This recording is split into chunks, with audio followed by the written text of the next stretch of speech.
Muito bem, amigo do programa Brasil Consciência, estamos começando essa edição aqui direto da Expotec, a tenda montada pela SBPC para apresentar trabalhos de diversos institutos de pesquisa, inclusive da Agência Espacial Brasileira.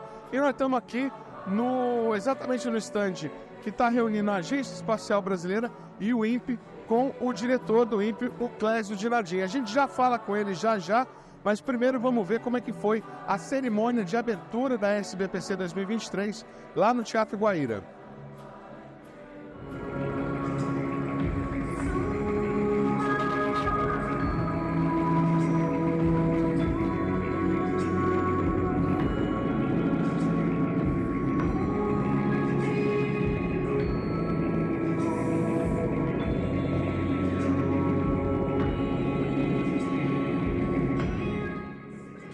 Como é tradição na SBPC, a abertura foi recheada de atrações culturais promovidas pela Universidade Federal do Paraná.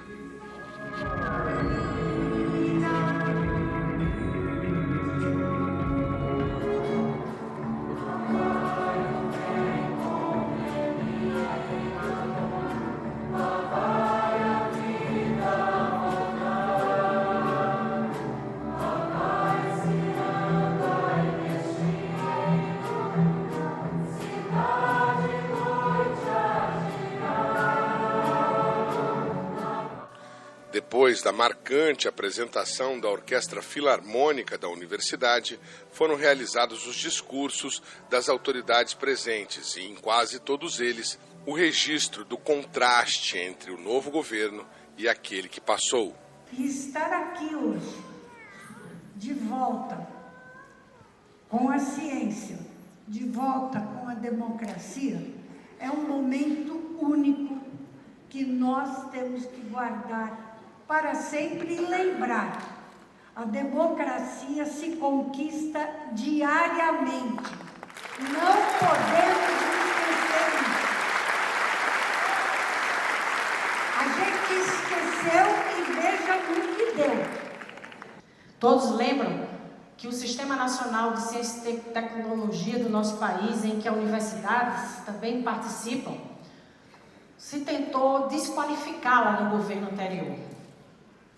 Foi tratada como espaços de balbúrdia. Mas nós queremos dizer que no nosso governo, no governo do presidente Lula, nós, ao contrário, achamos as nossas universidades, as instituições públicas de pesquisa, espaços de excelência, de produção de conhecimento e que precisam ser respeitados.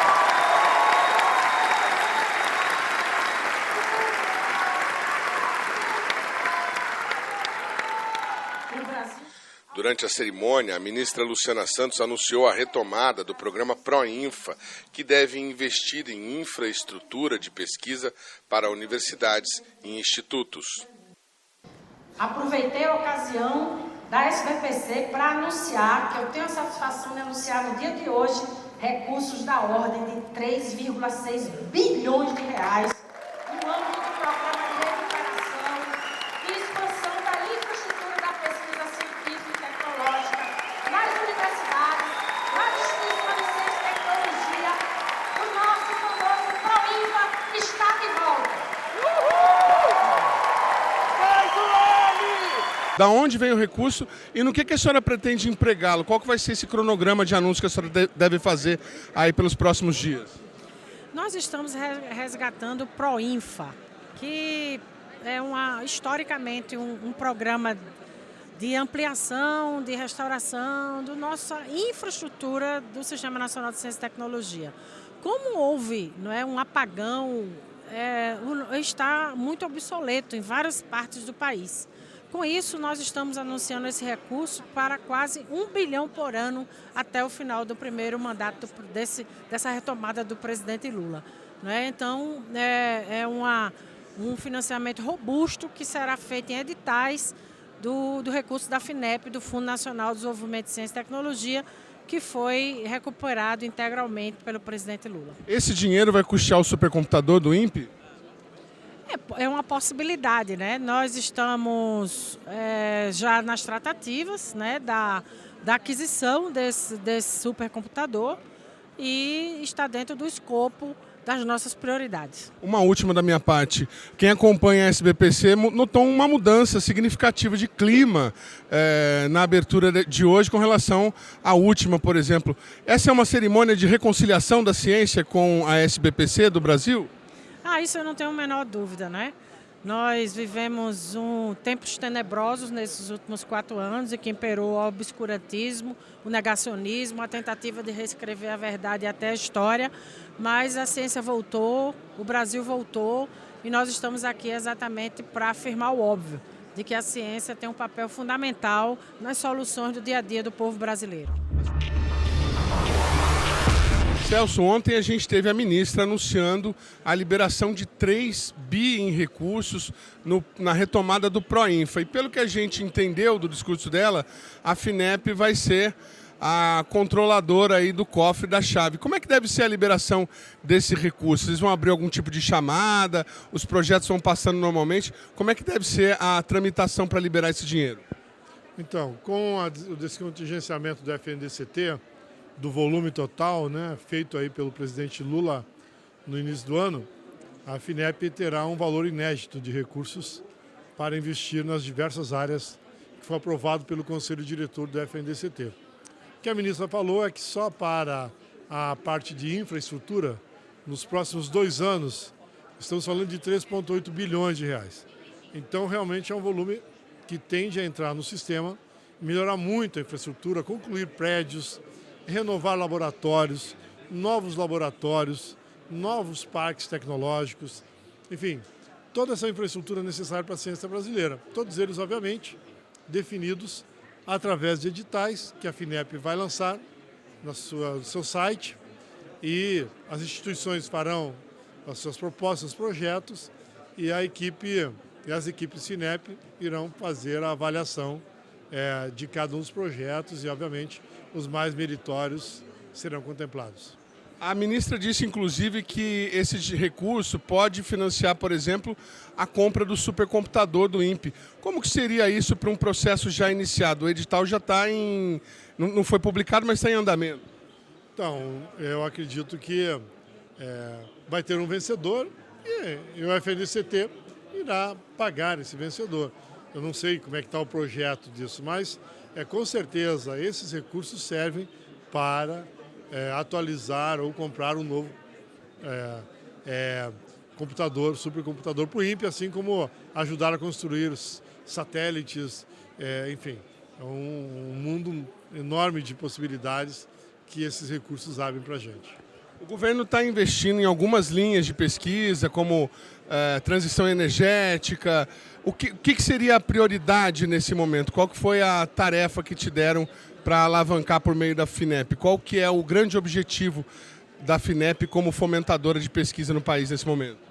A FINEP, esse volume de recursos do FNDCT, ele se divide em 2 grandes rubricas, vamos dizer assim.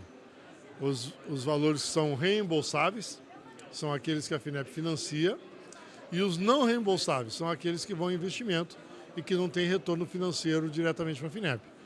Então, os reembolsáveis, sabe, financiamento, são as linhas definidas pelo Conselho Nacional de Desenvolvimento Industrial, CNDI, que se reuniu há 2 semanas atrás e definiu as estratégias do governo para neoindustrializar o país. Serão as linhas que nós vamos privilegiar, né? Não só elas, mas as principais.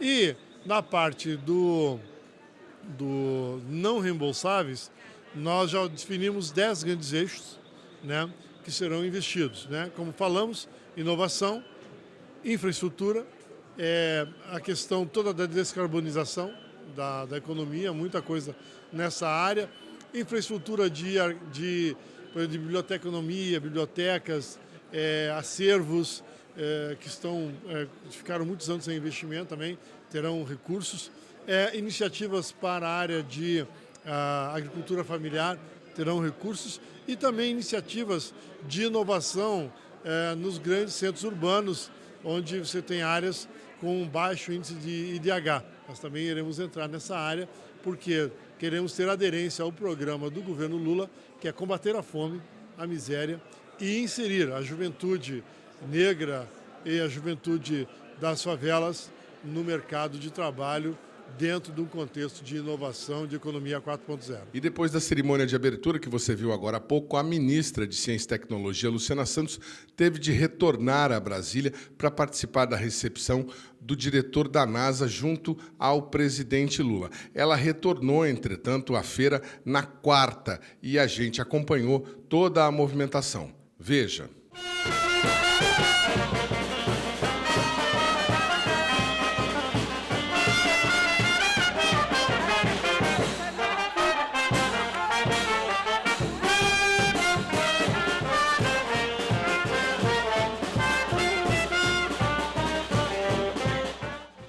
Em uma festa com direito a frevo e muitas homenagens, a ministra Luciana Santos recebeu praticamente um ato de desagravo em seu primeiro encontro com a comunidade científica do país na reunião da SBPC que está sendo realizada dentro da Universidade Federal do Paraná.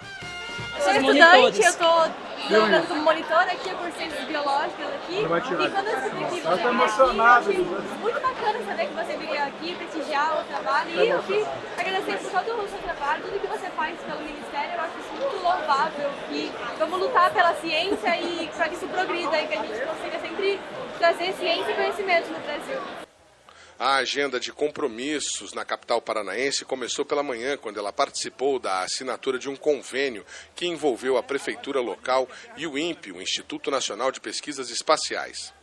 O convênio pretende instalar sensores meteorológicos nas escolas municipais como projeto piloto para o incentivo à formação de pesquisadores na área. Esse é um piloto porque introduz as crianças na ciência e que tem muito a ver com a realidade dela. As crianças de escola pública sabem muito bem o que é morar em morro, o que é morar perto de encosta, o que é morar perto de alagados, e isso contribui para que a gente tenha cada vez mais uma consciência ecológica e, ao mesmo tempo, um aprendizado dos fenômenos da natureza e como dar um caminho de sustentabilidade.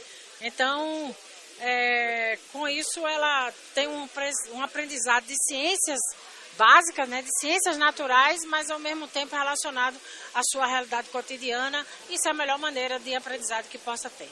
No início da tarde, a agenda da ministra foi dentro da feira da SBPC, no estande da FINEP, onde ela assinou a liberação de recursos para o desenvolvimento de inovação entre micro e pequenos empreendedores. Uma demonstração não só retórica, mas na prática, dos compromissos que o nosso presidente tem com o Fundo Nacional de Desenvolvimento de Ciência e Tecnologia, porque num rápido tempo nós conseguimos recuperá-lo integralmente, e é por causa disso que nós estamos podendo assinar hoje esse 1 bilhão, cento e tantos mil de recursos para a inovação brasileira.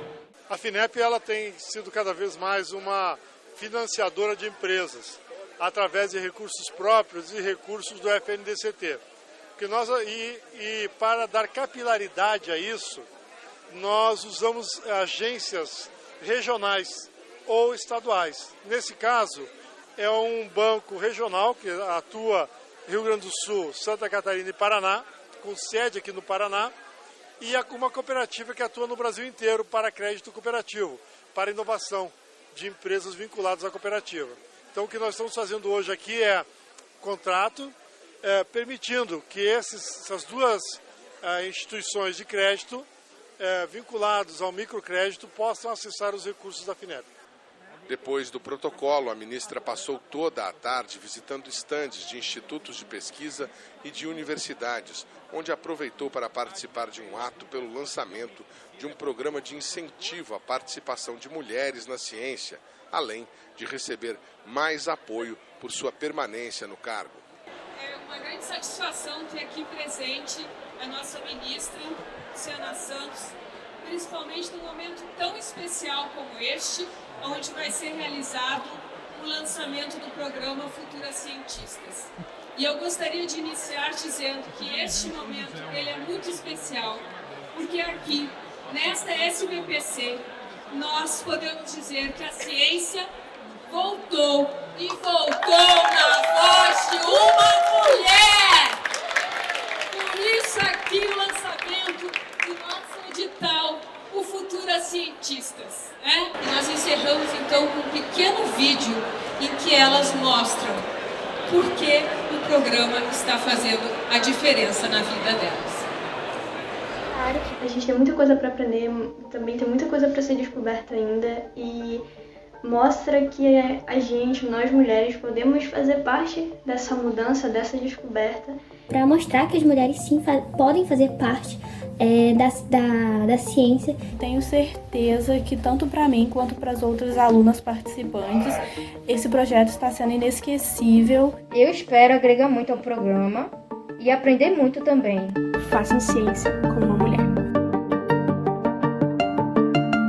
Então é emocionante, né, ver principalmente meninas de escolas públicas que, por conta desse esforço histórico, não se sentem podendo atuar nas soluções da vida das pessoas de maneira tão contundente como a ciência é capaz.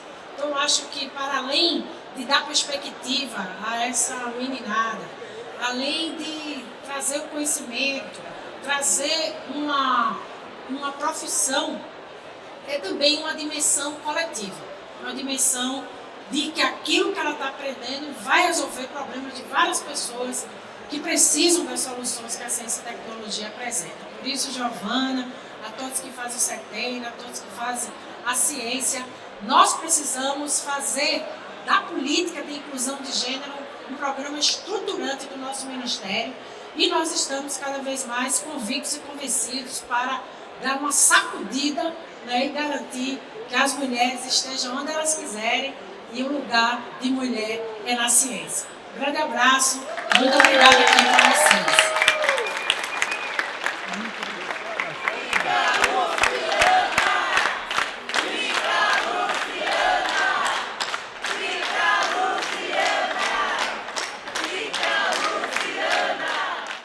A ministra também esteve em uma reunião com os sindicatos que representam os trabalhadores da ciência, quando recebeu pedidos para a realização de novos concursos para nível médio e superior. Viva os trabalhadores da ciência! Viva! A agenda foi encerrada somente no final da noite, em uma reunião com algumas das principais lideranças da ciência no país, que reforçou o apoio da comunidade científica a ela e às ações do novo governo. Saio deste encontro com a convicção de que a ciência brasileira será renovada e fortalecida desta reunião anual da SBPC. Juntos, juntas, vamos transformar o Brasil, construir um Brasil justo, inclusivo, sustentável, democrático, soberano para todos os brasileiros e brasileiras e dizer a vocês, né, que mais uma vez que o Brasil voltou, a ciência voltou e eu quero dizer a vocês que muito obrigada. Um grande beijo, firme na luta.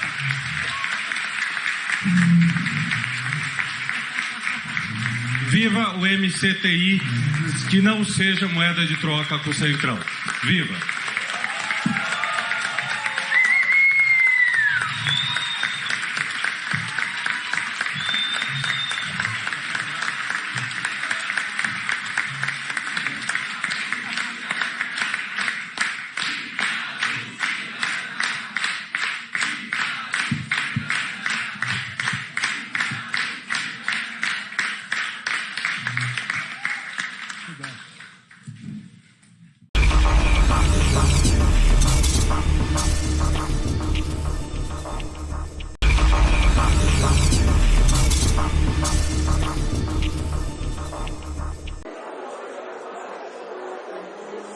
Segundo bloco, então, vamos conversar, estamos falando diretamente aqui do estande do INPE, vamos conversar com o diretor do INPE, o Clésio Dinardim, que vai nos contar as novidades. Clésio, esse ano a gente tem a união do INPE com a Agência Espacial Brasileira dentro do mesmo espaço.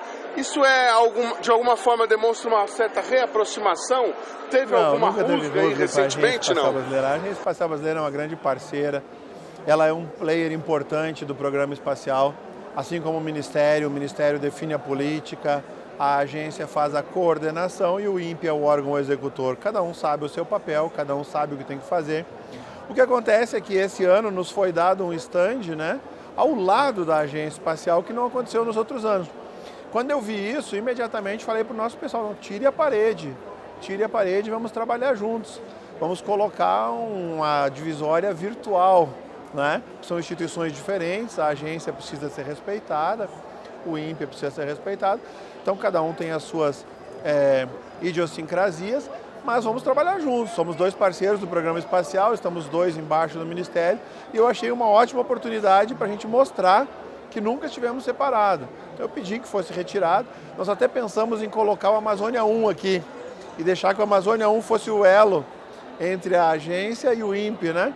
Mas eu falei, não, tá apertado, tá pequenininho o nosso stand, vamos deixar o satélite SCD-1 aqui, separando as duas organizações, que é um exemplo.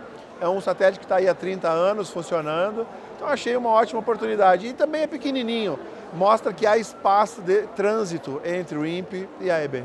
Clésio, falando um pouco de projetos, ontem a gente estava conversando, a tua vinda a Curitiba não é apenas para participar da abertura da feira. Você tinha um intuito científico de divulgação e de formação científica. Conta um pouco sobre esse projeto. Muito obrigado por essa pergunta, porque reforça aquilo que é uma das bandeiras da minha gestão. Quando eu entrei na direção do INPE, uma das coisas que eu fiz foi quebrar os muros. Eu sempre procurei fazer isso. O plano diretor do INPE é um exemplo disso. Para fazer o plano diretor foram chamados 17 e acabou sendo 23 autoridades da área espacial e da área do pessoal que usa as aplicações que dependem do setor espacial para o seu desenvolvimento. E nós também temos uma outra preocupação com a próxima geração que vem aí. Você vê que os nossos estandes do INPE são absolutamente inclusivos, absolutamente acessíveis, trazem toda a comunidade representada aqui. É claro, não há como fugir, nós somos o Instituto Nacional de Pesquisa Espacial, o executor do programa espacial. Então nós tivemos que trazer o Amazônia 1, que é o nosso maior feito recente. Mas não é o único. O INPE é uma instituição excepcional e tem várias áreas de grandes desafios pela frente aí. Uma delas é a meteorologia, que nós estamos atacando também.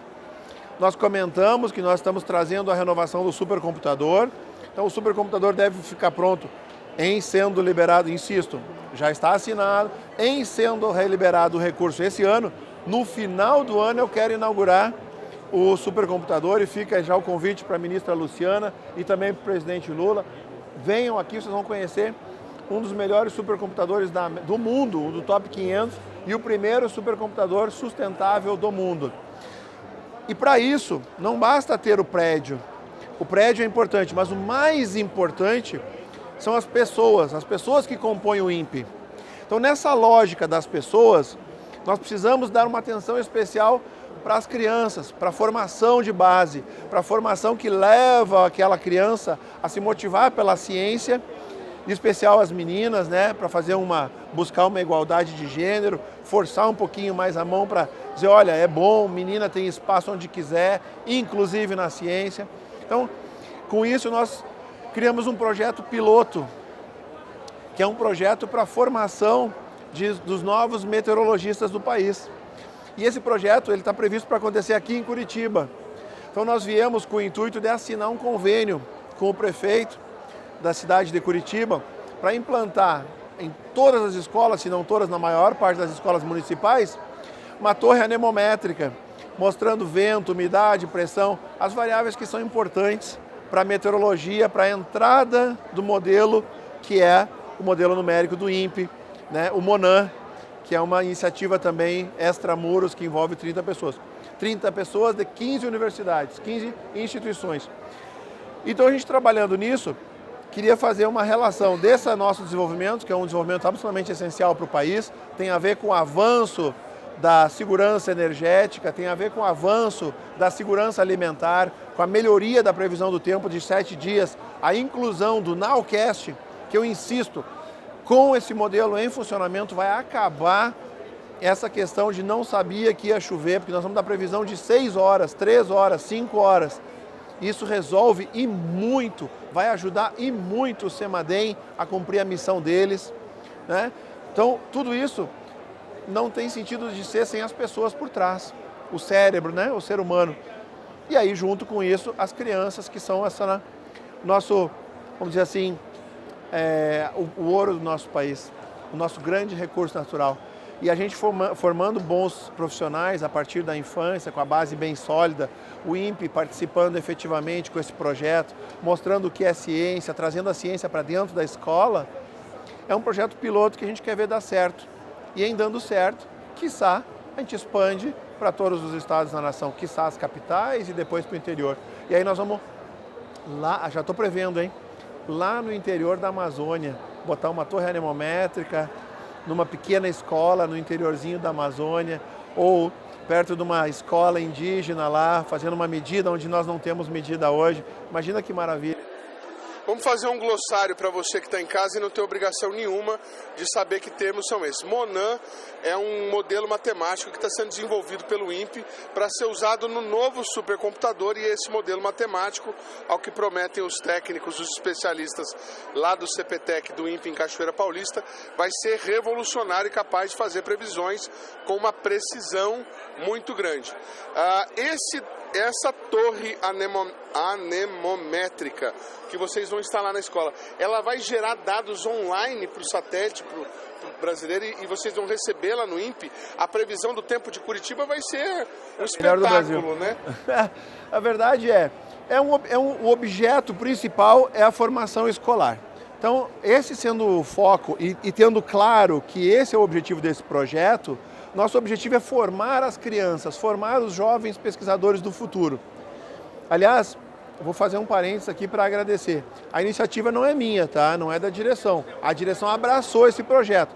Esse é um projeto do pesquisador Paulo Nobre, que teve a iniciativa, e nós vamos abraçar, assim que descobrimos o projeto, abraçamos o projeto. Então, dado o devido crédito, voltamos ao foco. O foco é a criança, é dar uma boa formação.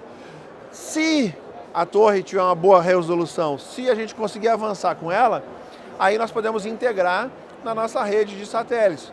Nós já temos dito isso há bastante tempo, que todos os satélites que nós vamos fazer daqui para frente vão ter um transponder de coleta de dados para reduzir os custos das operações de coleta de dados do IMET, por exemplo. E esse daí poderia ser o receptor de dados dessa rede municipal aqui de Curitiba. Então, em atendendo o objetivo primário, que é a criança, o foco é na criança, melhorar a sua educação, avançarmos para uma torre boa. O dado estando bom, podemos fazer a transmissão. A transmissão funcionando, não vejo nenhum empecilho para ela ser assimilada. E aí sim, Curitiba vai ter a melhor previsão do tempo do país. E aí as outras capitais vão morrer de inveja e vão vir trabalhar com a gente também. Não sei quantas escolas tem em Curitiba, mas, né?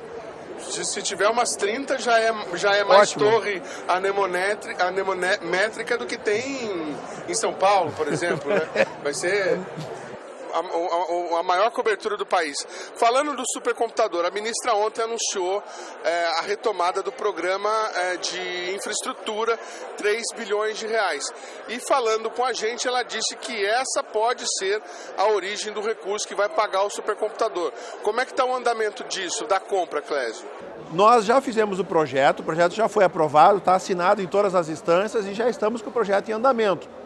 A fase 1, que era o projetinho piloto, o primeiro recurso para fazer os estudos, foi concluída.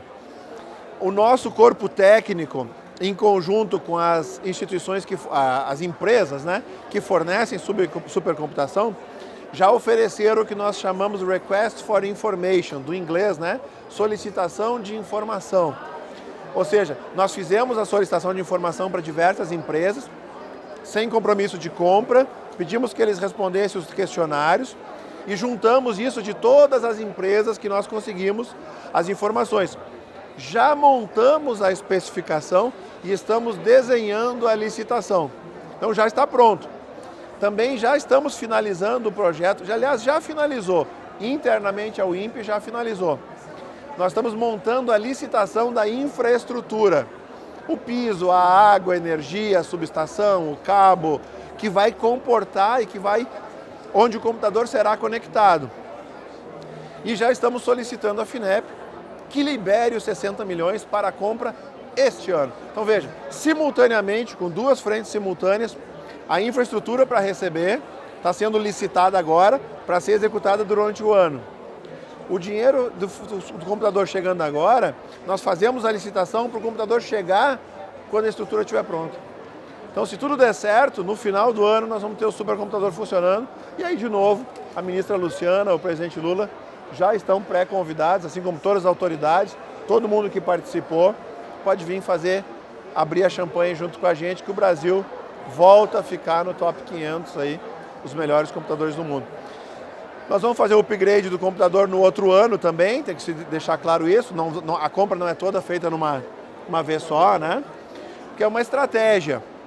Outra coisa que nós estamos fazendo com esse modelo de supercomputador é acabar com o aprisionamento tecnológico. Então a nossa gestão no INPE também teve essa preocupação.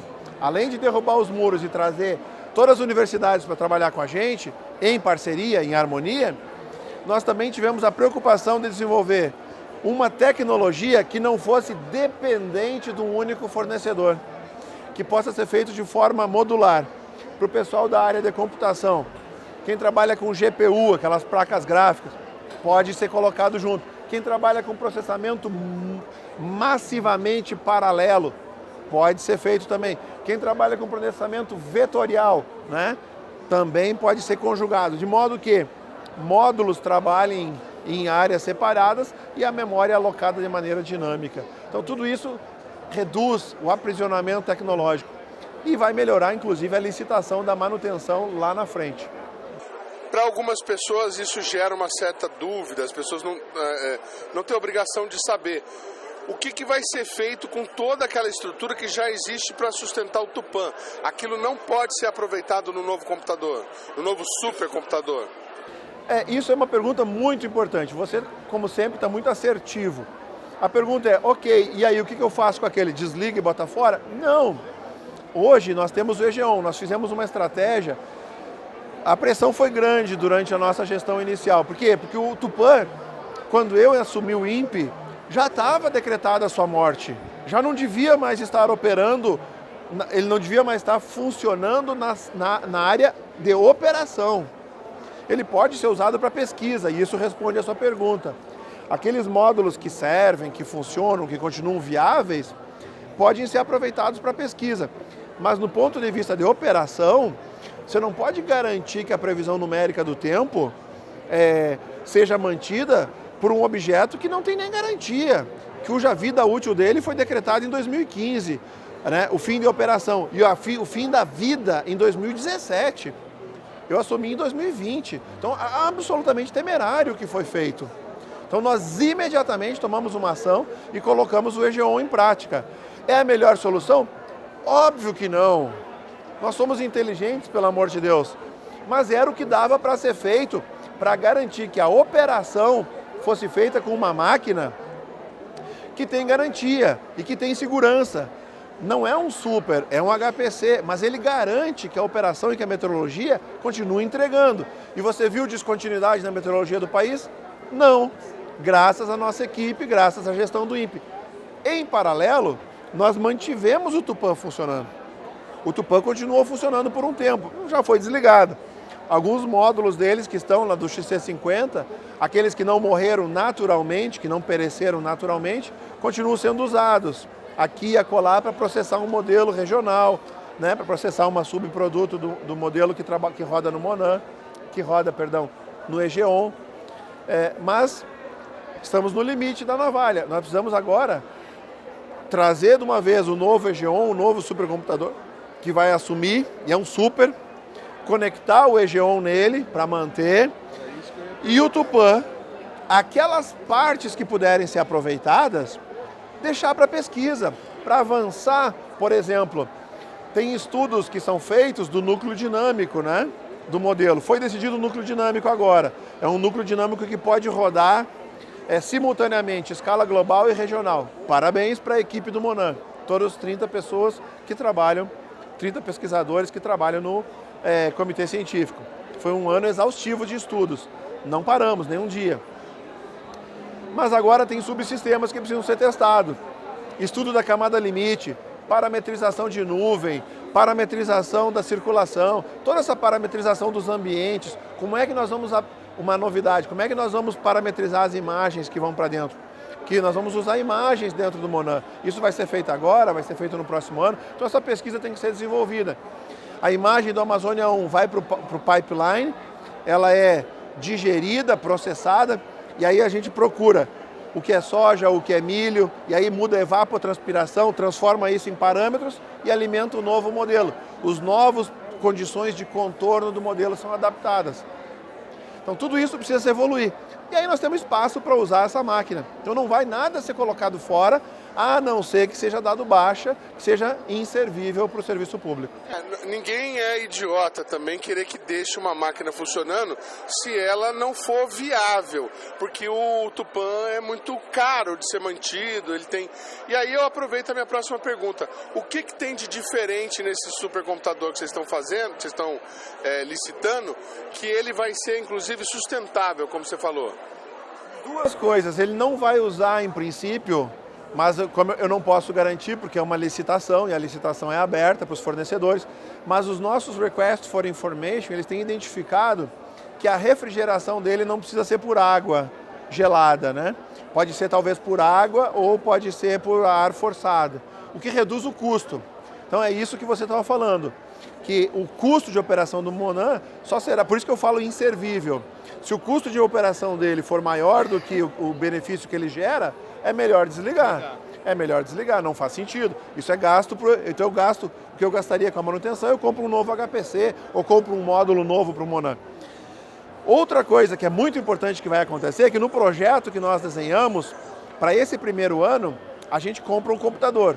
Já no segundo ano, já em 2024 agora, a gente compra a fazenda de energia solar. Então o INPE vai ter uma fazenda de energia solar para sustentar a operação e nos horários que tiver maior disponibilidade, sustentar também a pesquisa. Então vai ser o primeiro supercomputador sustentável do mundo. Muito bem. Bom, a gente está falando um pouco do INPE no presente, o que está acontecendo. Tem a Amazônia 1B sendo construído. E para o futuro, como é que está a perspectiva para os próximos grandes projetos do Instituto? Tem Ciber 6 para ser feito e a gente tem um LIT ampliado esperando um futuro, quem sabe, SGDC. Como é que estão essas coisas? Como é que o LIT está hoje? Está desligado ainda? Não, o LIT não está desligado, ele continua funcionando, né? Nós passamos por uma reestruturação da como o INPE presta serviços, né? A lei de inovação, o arcabouço da inovação foi publicado em 2012 e em 2017 sofreu adicionamentos, né? Ou seja, especificações da legislação. Infelizmente, o LIT, o INPE, né? Tem que falar o INPE, porque o LIT não é uma coisa isolada. Ele faz parte de um arcabouço importante do setor espacial, que é o INPE. Então o INPE não estava preparado para essas modificações. Talvez pela redução do quadro de servidores, talvez pelo assoberbado de atividades que o INPE faz, talvez um pouco falta de foco, né? Não sei. Não faço julgamentos. O fato é, historicamente, não acompanhou a evolução da legislação. E nós precisamos no passado, precisávamos e fizemos uma reestruturação do ponto de vista jurídico-legal. Hoje, nós já estamos com 7 dos serviços registrados no portfólio de serviços do INPE. Já está registrado no processo novo e já estamos começando a prestar serviço. Simultaneamente, enquanto nós não poderíamos prestar serviço solicitando ressarcimento, como a lei faculta, nós fizemos alguns serviços que foram em função da missão do INPE e em função do dever de Estado de fazê-lo. Então nós cumprimos. Então o INPE nunca parou na prestação de serviço.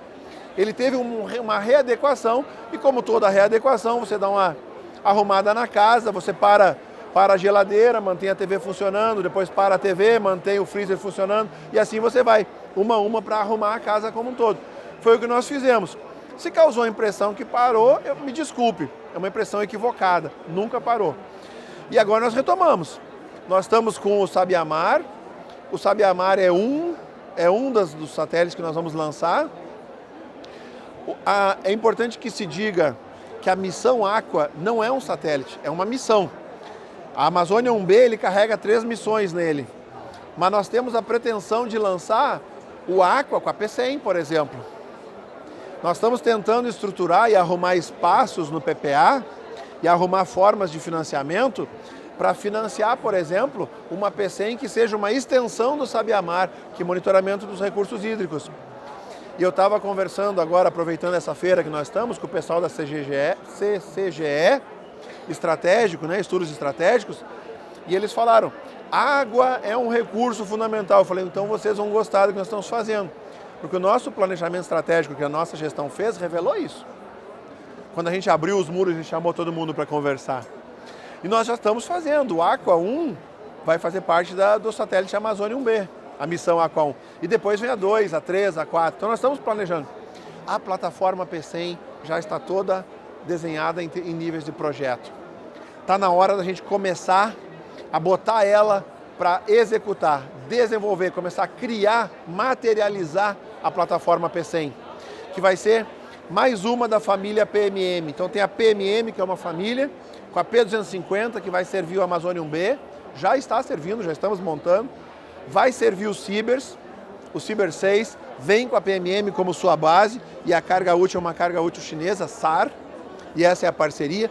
Por conta dos custos, o INPE vai estar acima, 51% do projeto é nosso, ou seja, nós vamos ter um pouco mais de liderança em relação aos anos passados. Os chineses também vão incluir o lançamento, né, como parceria, nessa parceria para equilibrar os custos do projeto. Mas não só isso. Amanhã ou essa semana eu estou recebendo o Bill Nelson, administrador da NASA. A minha proposta é, se a NASA quer cooperar com o INPE, vamos fazer o Amazônia 2, o 3, o 4, em cooperação com os Estados Unidos. Por que não? Vamos usar a nossa P250 e colocamos uma carga útil americana. O INPE não tem restrição de trabalhar com ninguém, estamos abertos para trabalhar com todos. E vamos aumentar o monitoramento para os demais biomas, que esse satélite possa ser usado para ampliação. O Cerrado e a Amazônia já fazemos. Por que não o Pampa, a Mata Atlântica e os demais? Vamos ampliar tudo isso.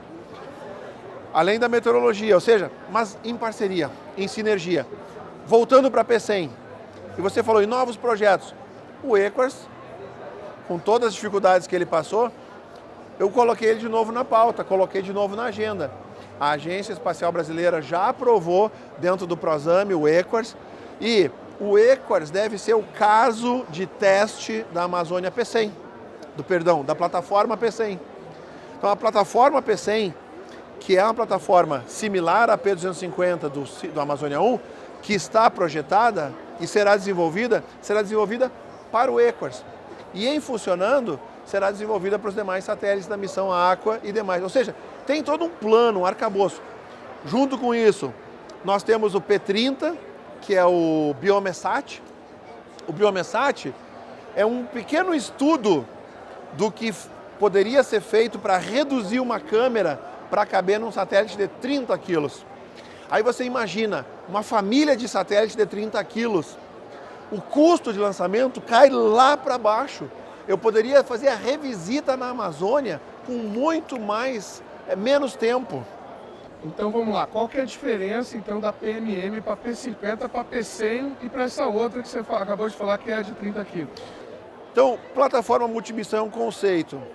A plataforma multimissão, para você que está nos assistindo, significa plataforma multimissão, PMM. Ela é o cérebro, aquela unidade que carrega a carga útil, é como se fosse um caminhãozinho sem caçamba. Ali está todo o cérebro, para onde ele vai, as atitudes, a subida, a descida do satélite, girada, todas as voltas que ele precisa dar, o monitoramento de todos os sistemas do satélite, das baterias, dos painéis solares, toda a conversa com a carga útil, compactação, processamento de dados, telemetria para baixo, telecomando para cima, conversa com o computador, está tudo ali. Ou seja, é o cérebro, esse é o conceito.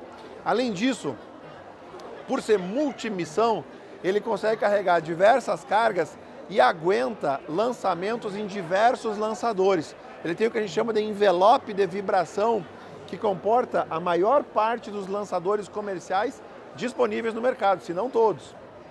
Então isso é o conceito. O P250 significa que ela é uma plataforma multimissão da classe 250 quilos, ou uma plataforma multimissão da classe 100 quilos. Então ela tem 250 quilos e ela consegue carregar até 700, incluindo o peso dela. A P100, ela tem 100 quilos e consegue carregar até uns 250, 300 quilos. A P30, ela tem 30 quilos e ela é da família PMM, ela tem o conceito PMM por trás e ela consegue carregar até ali uns 50, 60, 70 quilos, dependendo da missão. A P10, a mesma coisa, a mesma lógica. Então, esse é o conceito da plataforma multimissão. Pode-se dizer que essas variações são miniaturas da PMM. Exato. Vai diminuindo o tamanho e o volume do satélite. Exatamente. É porque o conceito foi desenvolvido com a palavra PMM, né? E foi desenvolvido com uma plataforma de 250 quilos. O que nós estamos fazendo agora é encolher a plataforma, seguindo o que o mercado está fazendo, o que o mundo dos satélites estão fazendo, o que os principais agências, os principais fabricantes estão fazendo. Então o INPE continua na vanguarda do desenvolvimento tecnológico. E nós já estamos bastante avançados nessa questão. Estamos desenvolvendo. Então, para fechar, fazendo a conexão da PMM com aquilo que você perguntou antes, o ritmo. Nós propusemos lá atrás, quando eu assumi, se você olhar a minha proposta, quando eu me candidatei à direção, eu fiz um gráfico de risco versus custo. E tinha uma curva, alto risco com alto custo. É uma zona proibida. Ou seja, alto risco de dar errado, é onde ninguém quer botar dinheiro. E o INPE trabalhou nisso sua vida inteira. O que eu fiz foi trazer o INPE, se é alto risco, então que seja baixo custo. Então vamos reduzir, vamos botar na P100, vamos botar na P30. E é o que nós estamos fazendo, por exemplo, com o Biomessat, por isso nós estamos investindo nele. Porque imagina se eu conseguir fazer a revisita e o monitoramento da Amazônia com um satélite de 30 quilos. O custo cai. A indústria ganha com isso. Porque aí, como o risco é baixo, eu posso dizer para a indústria, desenvolva uma câmera. A IAB, a Associação das Indústrias Espaciais Brasileiras, está desejando isso com todas as suas forças. Se o risco é alto, então pera lá. Então vamos usar a P250, que eu já conheço mas é conhecida. Entendeu? Então você faz, vamos naquilo que eu já sei. Então você tira o INPE dessa zona perigosa e garante mais ainda o sucesso que o INPE tem tido. Você reduz o tempo de produção também e dá cadência, que é o que a indústria nacional precisa. E qual que é a diferença do Sabiamar, do Aqua e todas essas informações? O Aqua vai ser um outro satélite? Aqua 1, 2, 3? Aqua é uma missão, né? O satélite é o Amazônia 1B. Ele é o satélite. Todo satélite ele tem dois nomes, o nome do satélite e o nome da missão que ele carrega. Então o satélite Amazônia 1B, ele vai carregar 3 missões. Missão Aqua, missão Amazônia, missão Sabiamar. Então missão Aqua, ele vai ter um sensor adicional além do que o Amazônia 1 tem, que é um sensor de GNSS-R. Então ele vai medir por diferenciação, né, reflectrometria, padrões de água no solo, usando esse GNSS-R. Que é o reflexo do sinal do GPS no solo. Voltando para o espaço. Exato. Então o sistema GPS é o transmissor e o receptor fica no nosso satélite. A gente usando essa tecnologia, dominando ela, nós temos medições que são úteis para a determinação de águas, cursos d'águas. Essa questão do Nordeste, as pequenas lagos que somem e desaparecem, rios que são temporários, que somem e desaparecem. Tudo isso será parte desse satélite. Além disso, o monitoramento todas as barragens, represas, pode ser feito com esse satélite. E Sabiamar, por quê? Porque o Sabiamar, a missão Sabiamar, ela foi desenvolvida em parceria INPE, Brasil e Argentina, onde o INPE era o executor, o Sabiamar A da Argentina, Sabiamar B de Brasil. Então, o Sabiamar, ele tem essa ideia de monitorar as águas e a clorofila e a quantidade de águas cianofícias, né, através do monitoramento da clorofila na água. Então, nós estamos incluindo bandas específicas, análises de bandas específicas das imagens, comparando com a reflectometria, para trazer informação sobre a água marítima. Então, além das águas internas, que é a missão Aqua, a missão marítima é atendida pela missão Sabiamar B. E não quer dizer que a missão Aqua para aí. A missão Aqua vai além, como eu disse. Estando o ECORS no ar, funcionando a P100, Deus queira que o próximo diretor do INPE, né, brigue para que a P100 seja usada para continuar a missão Aqua, que é absolutamente essencial para a energia, para manter a vida, para a irrigação, para evitar que seja retirada mais água do que o necessário para as plantações. para assoreamento de lagos e barragens de geração de energia elétrica, para deslizamento de solo, encharcamento de solo, e aí nós estamos falando de vida humana, algo absolutamente crucial. Então, atender também as outras unidades do Ministério. Então, aí o céu é o futuro. O que nós fizemos na nossa gestão foi reposicionar o INPE e colocar o INPE de volta nos trilhos. E agora nós temos condições, prestando serviço no LIT de forma adequada e de acordo com a legislação, atendendo o que diz o termo de ajuste de conduta, que finalmente está sendo atendido, né? Já em funcionamento com 6 ou 7 na verdade, e agora tem mais 8 para eu assinar assim que voltar, tipos de tipificação de serviços a ser prestados, e cada uma dessas é uma família de serviços que pode ser prestada lá dentro, retomando de forma mais organizada tudo isso, a utilização da instituição é cada vez maior, não há limites.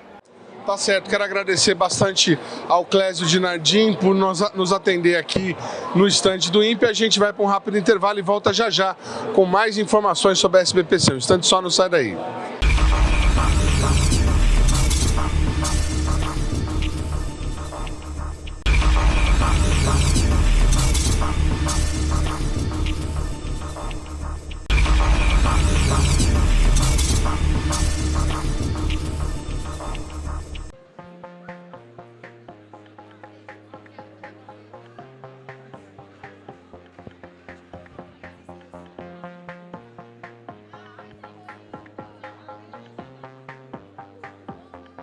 Como é que foi a experiência de entrar num traje de espacial? Você tinha interesse por isso antes? Então, eu acho muito interessante, assim, não é a minha área, mas eu achei incrível. Eu não sabia que eu ia encontrar isso aqui, na verdade. O que mais que você tem visto por aí e tem gostado? Então, eu tenho visto bastante coisa de agroecologia, oceano, circense também, que eu tô lá no stand da SBPC Jovem, então tem várias coisas, iniciativas da própria UFPR, é tudo muito bom aqui.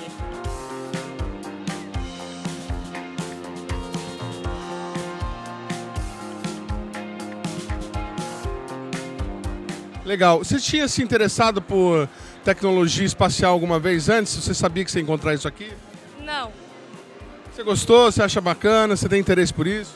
Gostei, achei bem bacana. Me interessa bastante essa área da astronomia. Você é estudante de medicina de qual ano? Do primeiro. Tem alguma outra pesquisa, alguma coisa legal que você tenha visto da sua área por aí? Sim, eu vi nos pôsteres uma pesquisa sobre sífilis, outra também sobre diabetes, bem interessante.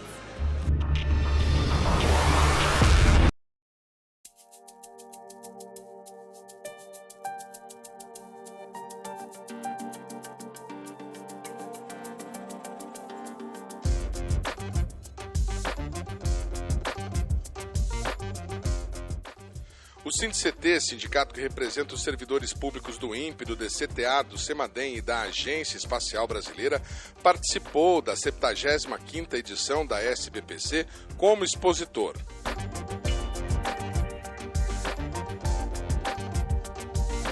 Para esta edição, o SINDCT montou um estande sobre a Amazônia com diversas atrações para conscientizar o público sobre a importância da preservação da floresta. Então, esse tema aqui, ele foi escolhido porque a gente tem hoje um debate muito grande e uma preocupação muito grande com as mudanças climáticas. E a questão da Amazônia, do desmatamento da Amazônia, ele tem a ver muito com essa questão, além de ter um problema seríssimo, que é uma perda da biodiversidade muito grande e uma perda subjetiva importante, que é a perda daquilo que a gente não sabe que pode extrair da floresta e que pode ser perdido simplesmente com o desmatamento de uma determinada área.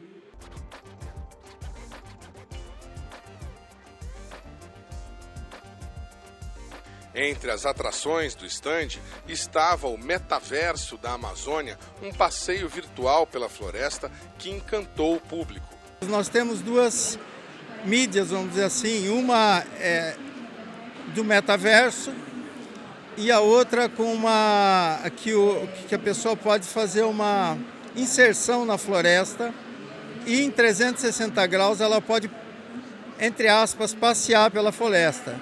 Isso daí é feito através dos óculos especiais e isso daí dá uma dimensão melhor para a pessoa do que é a floresta e de como é caminhar dentro dessa floresta e enxergar este bioma por dentro.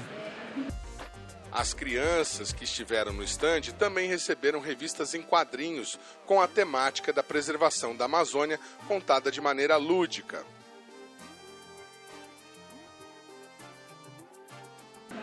Este ano nós trouxemos um caricaturista de São José dos Campos, o Zeco, que fez a história em quadrinhos também sobre a Amazônia, e ele em tempo real está fazendo a caricatura das pessoas que visitam o nosso estande.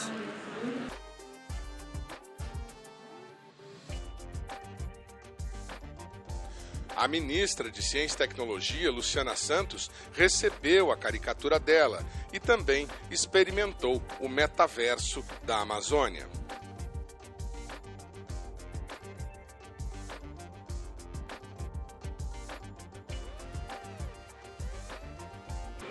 Então a gente entende que a SBPC Jovem, é um espaço onde a gente pode mostrar para muitos jovens que até hoje não tiveram provavelmente a oportunidade de ir até a floresta, mostrar essa realidade, conversar sobre isso, para que os jovens comecem a pensar e ter mais informação sobre isso. É uma forma de a gente tentar contribuir para a conscientização da preservação da floresta com desenvolvimento sustentável.